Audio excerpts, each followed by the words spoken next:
नमस्ते। मैले केही समय अगाडि नेटवर्क मार्केटिङको बारेमा एउटा भिडियो बनाएको थिएँ। त्यो भिडियो यत्तिकै बनाएको थिइनँ। सुरुमा त तिनीहरूले के काम गर्छन् भनेर म बुझ्नलाई, इन्भेस्टिगेसन गर्नलाई त्यहाँ गएको थिएँ। गए पछाडि त्यहाँ मैले जे माहौल देखेँ र उनीहरूले कसरी नेपालीहरूलाई भनौँ हामीहरूलाई मूर्ख बनाइरहेका छन् त्यो विषयमा मैले भिडियोमा कभर गरेको थिएँ। भिडियो हेर्ने धेरैजना नेटवर्क मार्केटिङको रूपमा नेपालमा खुलेको हेल्दी लिभिङ नेपालसँग आबद्ध भएर केही समय काम गरेको हुनुहुँदो रहेछ। त्यसमा पनि धेरैजनाले छोडिसक्नु भएको रहेछ। अनि केहीजनाले भन्दै हुनुहुन्थ्यो गर्न सक्नेले डेडिकेट भएर लाग्नेले चाहिँ गर्न सक्छ, कमाउन सक्छ। सायद उहाँले कमाउनु पनि भएको होला, डेडिकेट भएर लाग्नु पनि भएको होला। तर त्यहाँ लाग्ने कतिजनाले कमाए र कतिजनाले डेडिकेसन दिएर सर्टेन अमाउन्टको मनी चाहिँ जम्मा गरे, जुन चाहिँ अरू कामबाट जम्मा गर्न सकिँदैन। त्यो चाहिँ कतिले गरे त्यो हेर्ने हो भने 0.01% पनि नहुन सक्छ। कम्तीमा एकचोटि हेल्दी लिभिङ नेपालसँग आबद्ध भएर छोड्नेहरूको संख्या नेपालमा एकदमै धेरै पुगिसकेको छ। अब ती सबैजनाले डेडिकेट भएर लागेको भए के सबैजनाले कमाउँथे होला त? कमाउँथेन। किनभने नेटवर्क मार्केटिङको बारेमा मैले के नराम्रा पक्षहरू छन् र कसरी उनीहरूले मूर्ख बनाएर हामीहरूलाई प्रोडक्ट पनि बेचिरहेछन्, हाम्रो नेटवर्क पनि बेचिरहेछन्, हाम्रो इमोसन पनि बेचिरहेछन्, हाम्रो टाइम पनि बेचिरहेछन्, त्यो बारेमा मैले कुरा गरिसकेको छु। अब केही साथीहरूले कमेन्ट गरेको देखेर मैले एउटा भिडियो बनाउँदैछु धेरै समय पछाडि। नेटवर्क मार्केटिङ मार्फत बेचिएका सामानहरू हेल्दी हुन्छन्, तिनीहरू चाहिँ हेल्थ बेनिफिटको लागि युज गरिन्छ हैन, कुनै सर्टेन प्रोटिन भिटामिनको लागि सप्लिमेन्टको रूपमा बेचिन्छ भन्ने कुरा छ।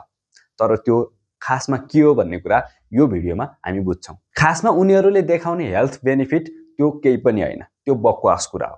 किन बकवास कुरा हो भने म एउटा रियल एक्जाम्पल दिन्छु तपाईहरुलाई। भेस्टिज जस्तै अर्को एउटा कम्पनी खुल्यो नेपालमा भर्खरै 2-3 वर्ष अगाडि, डेजोय नेपाल भन्ने। नेटवर्क मार्केटिङको रूपमा अर्को एउटा कम्पनी डेजोय कम्पनी खुल्यो भन्ने कुरा थाहा पाए पछाडि म धरानको ब्रान्चमा पुगेको थिएँ। धरानको ब्रान्च भनेको कोशी प्रदेशकै सबै ठाउँको लागि सप्लाई गर्ने एउटा ब्रान्च बनेको रहेछ। अनि एकजना कोशी प्रदेशकै ब्रान्च म्यानेजर भनेर बस्नु भएको थियो। उहाँसँग मैले मजाले कुरा गर्ने मौका पाएँ।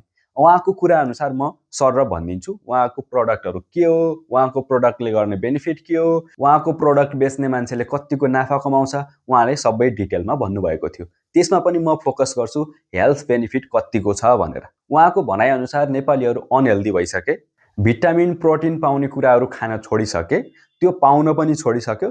त्यसैले हामी डेजोय नेपाल आको र हामी उहाँहरुको हेल्थ बेनिफिट गर्नलाई तत्पर छौं भनेर उहाँले भन्नुभयो। मैले बुझ्दै जाँदाखेरि के कुराको सप्लिमेन्ट हुन्छ र यसले डिजिज पनि निको पार्छ कि भनेर पनि सोधे।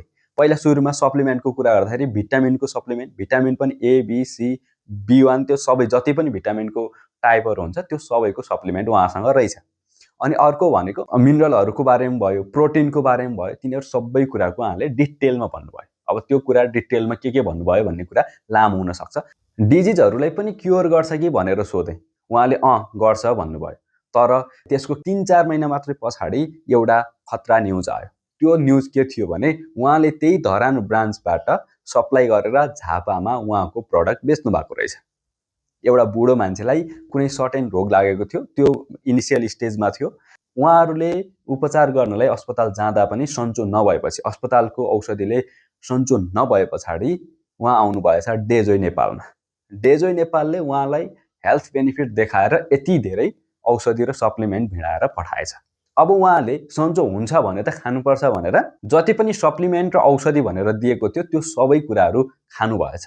त्यसको 1 महिना पछाडि मात्रै उहाँ यति सिकिस्त बिरामी हुनु भएछ कि फेरि अस्पताल नै जानुपर्ने भयो। अस्पताल गए पछाडि डाक्टरले उपचार मात्र हैन इन्भेस्टिगेसन पनि गर्नुहुन्छ। इन्भेस्टिगेसन भनेको कहिलेदेखि स्टार्ट भयो, के खाएर स्टार्ट भयो अथवा के खाँदै जाँदाखेरि झन् त्यो पीडा हुँदै गयो, त्यो कुराहरु सोध्नुहुन्छ।